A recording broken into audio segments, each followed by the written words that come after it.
పప్పు ధప్పళం పప్పు ధప్పళం అన్నం నెయ్యి వేడి అన్నం కాచిందెయ్యి వేడి వేడి అన్నం మీద కమ్మని పప్పు కాచిందెయ్యి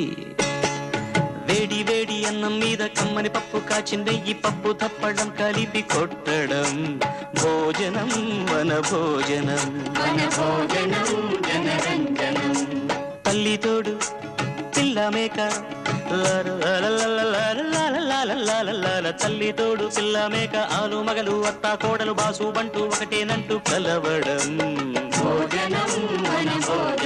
భోజనం వన భోజనం